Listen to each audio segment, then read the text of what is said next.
আমরা অবজেক্ট ছাড়া passive voice নিয়ে আলোচনা করছি। গতকালকে আমরা প্রেজেন্ট ইনডিফিনিট টেন্স এবং পাস্ট ইনডিফিনিট টেন্সের প্যাসিভ ভয়েসের রূপটা দিয়ে দিয়েছিলাম। প্রেজেন্ট ইনডিফিনিট টেন্সে ভার্ব টু বিটা বসে এম ইজ আর, আর পাস্ট ইনডিফিনিট টেন্সে বসে ওয়াজ ওয়্যার। আমরা আলোচনা করেছিলাম আই গিভের passive voice I am given. I give কিন্তু এমটা এখানে অক্সিলারি ভার্ব হিসেবে ব্যবহৃত হয়েছে। পাস্ট টেন্সে আই গিভ আমি দিয়েছিলাম, আর আই ওয়াজ গিভেন মানে পাস্ট টেন্সে ওয়াজ ওয়্যারটা ভার্ব টু বির যে ওয়াজ ওয়্যার যে পাস্ট টেন্সের যে রূপটা সেটা বসে। এবার ফিউচার টেন্সে ফিউচার ইনডিফিনিট টেন্সে শ্যাল উইল তো থাকবেই। একটি ভয়েসের স্ট্রাকচারটা সাবজেক্ট ভার্ব অবজেক্ট। এখানে যেহেতু অবজেক্ট নাই, অবজেক্ট ছাড়াই আমরা আলোচনা করব। সেটা হচ্ছে I shall give, we shall give, you will give, you will give, he will give, she will give, it will give, Ram will give, they will give. I shall গিভের জায়গায় এখন আই উইল গিভও বলা যাবে। উই শ্যাল গিভের জায়গায় we will গিভও বলা যাবে। I shall give মানে আমি দেব, উই শ্যাল গিভ মানে আমরা দেব, ইউ উইল গিভ মানে তুমি দেবে, আরটা ইউ উইল গিভ প্লুরালে বসবে, সেটা হচ্ছে তোমরা দেবে।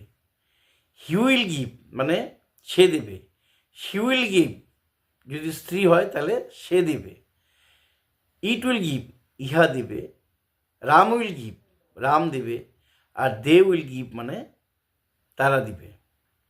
এইবার প্যাসিভ ভয়েস করতে গেলে এইখানে অক্সিলারি ভার্বের যে রূপটা বসবে ভার্ব টু বির, সেটা হচ্ছে বি, শুধু বি বসবে। আবার শ্যাল উইল তো নাম্বার ও পার্সন অনুযায়ী যেটা হওয়ার সেটাই হবে, কিন্তু অক্সিলারি ভার্ব হিসেবে শুধু বিটা ব্যবহৃত হবে। যেমন আই শ্যাল গিভের প্যাসিভ ভয়েস হচ্ছে আই শ্যাল বি গিভেন, অথবা আই উইল গিভের প্যাসিভ হচ্ছে I will be given. We shall be গিভের প্যাসিভ ভয়েস হচ্ছে we will be given. We shall বির হচ্ছে উই শ্যাল বি গিভেন, আর উই উইল গিভের প্যাসিভ হচ্ছে we will be given. You will give এর passive হচ্ছে you will be given. আরেকটা you will be give তার passive হচ্ছে ইউ উইল গিভের প্যাসিভ হচ্ছে you will be given. He will give he will be given, she will give she will be given, it will give it will be given, Ram will be give Ram will give Ram will be given, they will give they will be given.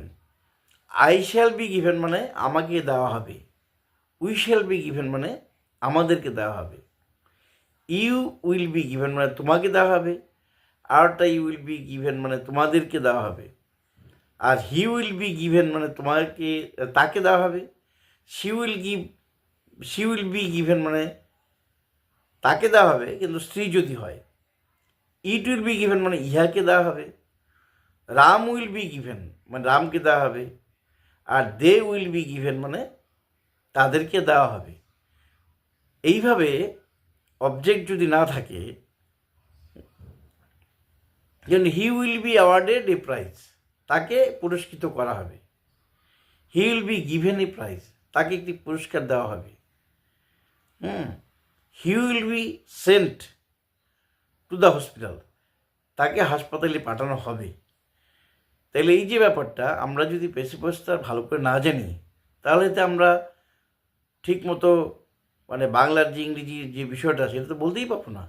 যার জন্য আমাদের active এবং passive ভয়েসটা clearly জানতে হবে। তো আজকে আমরা ইনডিফিনিট টেন্সের পুরোটা, প্রেজেন্ট ইনডিফিনিট, পাস্ট ইনডিফিনিট এবং ফিউচার ইনডিফিনিটের অবজেক্ট ছাড়া অ্যাক্টিভ এবং প্যাসিভ ভয়েসের সম্পূর্ণ চার্টটা দিয়ে দিব। এবং তোমরা নিজেরা তো দেখবেই, যারা ইংরেজিতে ইন্টারেস্টেড হয় তাদেরকে অবশ্যই এটা শেয়ার করে দেবে, তারাও যাতে শিখতে পারে। ওকে, থ্যাংক ইউ।